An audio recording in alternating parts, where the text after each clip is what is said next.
Hello বন্ধুরা, good morning. কেমন আছো সবাই? আশা করছি সবাই খুব ভালো আছো আর তোমাদের পড়াশোনাও খুব ভালো চলছে। আমার পড়াশোনা মোটামুটি চলছে, যেমনটা তোমরা দেখছো তেমনটাই চলছে। তো আজকের ওয়েদার ভীষণ খারাপ, মেঘলা ওয়েদার, কুয়াশা হয়ে আছে, রোদ নেই। তো আজকেও সকাল সকাল উঠে পড়েছি। উঠে স্নান করে একটু পুজো দিলাম, দিয়ে তারপরে বসেছি পড়তে। 6টা বেজে গেছে প্রায় এগুলো করতে করতে। তো 6টার সময় বসলাম পড়তে। আর ওবিসির ডেট আবার চেঞ্জ হয়েছে, সেটা তোমরা দেখেছই। আবার দিয়েছে জানুয়ারির 7 তারিখে। তার মানে আমাদের ডিসেম্বরে তো হলো না, জানুয়ারিও মনে হয় হবে না। আবার নেক্সট হিয়ারিং ডেট দেবে কিনা তা জানি না। তো তোমরা মোটামুটি ধরে রাখো আরও 2-3 মাসের মধ্যে মনে হয় না এক্সাম হবে। তো যাই হোক, যখন হবে হবে, ততদিন পড়তে থাকো। যারা আবারও বলছি, যারা এখনও ভাবছো যে পরীক্ষার ডেট দিক তারপর পড়বো, সেটা করো না। যারা এখনও কিছু শুরু করোনি, শুরু করে দাও। টাইম আছে, এখনও হাতে টাইম আছে। ডেট দিয়ে দিলে টাইম থাকবে না। তো যারা নতুন মনে করছো বা এখনও পড়া শুরু করোনি কিন্তু ফর্ম ফিল আপ করেছো, তারা পড়তে শুরু করে দাও। আর তার সাথে সাথে সাইডে অন্যান্য পরীক্ষাগুলোর জন্যও ট্রাই করো। তো সামনে এসএসসির পরীক্ষাগুলোর জন্য 25-এর জন্য ট্রাই করো। এসএসসিরও ক্যালেন্ডার দিয়ে দিয়েছে। নেক্সট এমটিএস, সিএইচএসএল এইগুলোর জন্য প্রিপারেশান শুরু করো, হাতে টাইম আছে। নেক্সট যদি এসএসসিটা টার্গেট করো, তাহলে তোমার রাজ্যের পরীক্ষাগুলোও হয়ে যাবে। তো যাই হোক,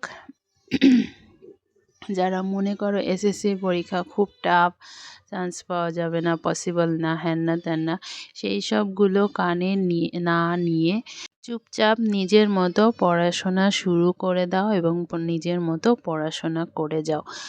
কারণ এই 24-এর প্রথমে যারা শুরু করেছিলে, ভেবেছিলে যে 24 সালটা ফাটিয়ে দেব, পড়াশোনা করে সম্পূর্ণ করব। তো সেই 24-এর আমরা ডিসেম্বরে কিন্তু চলে এসেছি, পৌঁছে গেছি ডিসেম্বরে। আর কিছুদিন পরই আমাদের ডিসেম্বরও শেষ হয়ে যাবে, 25 চলে আসবে। তো যারা আবার মনে করছো যে 25-এর 1 তারিখ থেকে জানুয়ারি আসুক, জানুয়ারির 1 তারিখ থেকে পড়া শুরু করব, তারা প্লিজ, যদি তোমার হাতে এখন সময় থাকে, আজ সময় থাকে, এই মুহূর্তে সময় থাকে, তাহলে কালকের বা পরের মুহূর্তে সময়ের জন্য অপেক্ষা করো না, এখনই শুরু করো। এখন যদি তোমার মনে হয় যে হ্যাঁ, আমার পড়তে হবে, আমাকে কিছু করতে হবে, তাহলে তুমি এখনই শুরু করো। কে জানে বা কে বলতে পারবে যে আমার সেই জানুয়ারির 1 তারিখে কোনো অসুবিধা হবে না, বা সেই জানুয়ারির 1 তারিখে আমি কোনো প্রবলেমে পড়বো না, বা কোনো ব্যস্ততা আসবে না, বা কোনো এমার্জেন্সি আসবে না, সেটা কি তুমি বলতে পারবে? এমন কিছু হলো, এমন কিছু একটা এমার্জেন্সি কাজ চলে আসলো যে তোমার জানুয়ারির 1 তারিখে তুমি বাড়ি থাকতে পারলে না, কোথাও একটা হয়তো যেতে হলো, তখন তুমি যে টার্গেটটা নিয়েছিলে সেটা তো আর হবে না। তো সেই জন্য বলছি, এখনই শুরু করে দাও। ওই যে হিন্দিতে একটা কথা আছে না, কালকার এসো আজকার, আজকার এসো আব। তো এখন মনে হয়েছে কালকের জন্য ফেলে রেখো না, বা পরের মুহূর্তের জন্য ফেলে রেখো না। তো যারা প্রিপারেশান নিচ্ছ তাদের বলবো ডিমোটিভেট হয়েও না। জানি অনেকেই ডিমোটিভেট হয়ে যাচ্ছে বা হবে, এইভাবে পরপর একের পর এক ওবিসি ডেট যে দিয়ে যাচ্ছে, তার জন্য সবাই ডিমোটিভেট হচ্ছে। কিন্তু পড়াশোনা ছেড়ো না।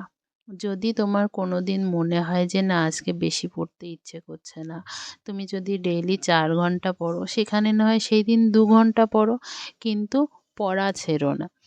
যদি তুমি মনে করো যে তোমার আজকে এই সাবজেক্টটা পড়তে ইচ্ছে করছে না, অন্য একটা সাবজেক্ট সেটা একটু বেশি করে পড়ে নাও, তাহলে দেখবে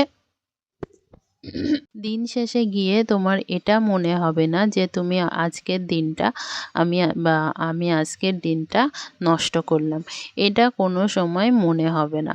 তো সেটা যাতে মনে না হয় তার জন্য নিজের পেছনে খাটো বা নিজেকে সময় দাও, নিজে তেমন কিছুই করো যেটাতে তুমি মোটিভেটেড থাকবে, সেই সব কাজ করো যেটা করলে তুমি নিজের লক্ষ্যে অটুট থাকতে পারবে।